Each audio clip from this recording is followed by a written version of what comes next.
জুলাইকে বোঝাপড়া ছাড়া আপনারা যে পলিসি নিতে চান না কেন কিংবা আগামীতে বাংলাদেশকে যে দিকে নিতে চান আমার বোধ হয় সেটা সঠিক হবে না।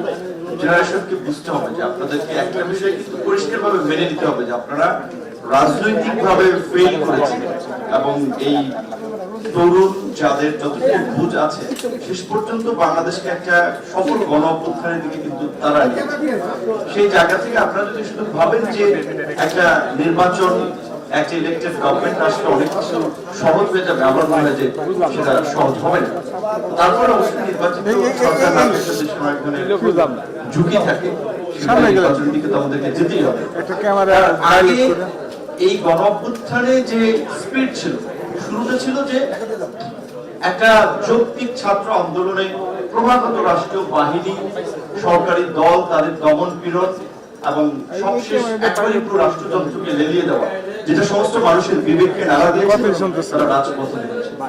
অগস্টের শুরুর দিকে যদি আপনারা দেখেন যে ১ অগস্ট কিংবা ২, ৩, ৪ অগস্ট তখন কিন্তু আলোচনাটা ছাত্র আন্দোলন ছাত্রদের দাবি দেওয়ার মধ্যে ছিল না। পরিষ্কারভাবেই এই ফ্যাসিবাদী কাঠামোর পরিবর্তন ভবিষ্যতে কেউ যেন স্বৈরাচার হয়ে উঠতে না পারে, আমরা এরকম একটা পরিবর্তন চাই, রাষ্ট্র ব্যবস্থার পরিবর্তন নিয়ে আলোচনা হচ্ছে। সুতরাং ওই পরিবর্তনের জায়গা যদি আপনারা ফোকাস না করে যদি তড়িঘড়ি করে একটা ইলেকশনের দিকে চলে যান, তাহলে কিন্তু আবার আপনারা অনেকগুলো গণ অভ্যুত্থানের সম্মুখীন হবেন।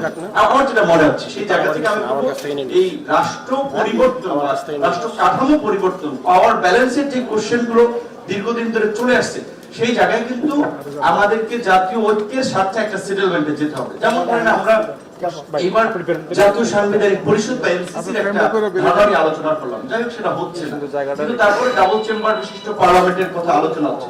ওইখানে কিন্তু এই আলোচনা আমরা রেখেছি যে যদি আমাদের দ্বিকক্ষ বিশিষ্ট সংসদ হয়, উচ্চ কক্ষ অন্তত পক্ষে পররাষ্ট্র নীতি কিংবা রাষ্ট্রীয় গুরুত্বপূর্ণ পলিসির ক্ষেত্রে তারা যেন একটা ভূমিকা নেয়। তো এইখানে এই ধরনের কিছু পদক্ষেপের মাধ্যমে কিন্তু আপনারা জাতীয় ঐক্যের মাধ্যমে নিরাপত্তাকে সুসংহত করতে পারেন। জাতীয় নিরাপত্তার জন্য আমাদের যে বিষয়টি বারবার আলোচনা আসছে, আমাদের পার্বত্য চট্টগ্রাম অঞ্চলে আমরা তো ৭২-এর পর থেকেই দেশ স্বাধীনের পর থেকেই ওই অঞ্চলে একটা অস্থিরতা দেখে আসছে।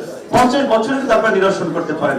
সেকেন্ড, প্রত্যেকটা দেশে যেটা আপনারা বিজেপির এক্সাম্পল দিলেন যে হাসিনাকে সবাই ওন করতেছে, তো আমাদের এখানে সরকার পরিবর্তনের, আমি 30 সেকেন্ড ব্যাক মিনিটে শেষ করছি, সরকার পরিবর্তনের সাথে সাথে কিন্তু প্রতিবেশী কিংবা পররাষ্ট্র নীতির পরিবর্তন হয়। তাহলে এখানে আমাদের একটা ঐক্যমত প্রয়োজন যে মৌলিক কোন কোন জায়গাটাতে আমাদের একটা ঐক্য থাকবে। সর্বশেষ হচ্ছে যে প্রতিটি শক্তির বিরুদ্ধে আমরা এরকম একটা গণ প্রতিরোধ কিংবা গণ আন্দোলন করেছি, সেই শক্তির প্রশ্নে তাদের রাজনীতিতে কামব্যাক না করার প্রশ্নে সবাইকে পরিষ্কারভাবে অবস্থান নিতে হবে। আদারওয়াইজ ওই যে বলছেন যে প্রতিটি শক্তি তাদের সাথে বিদেশি তৎপরতা যুক্ত হয়ে কিন্তু দেশকে একটা অস্থিরতার দিকে নিয়ে যাবে।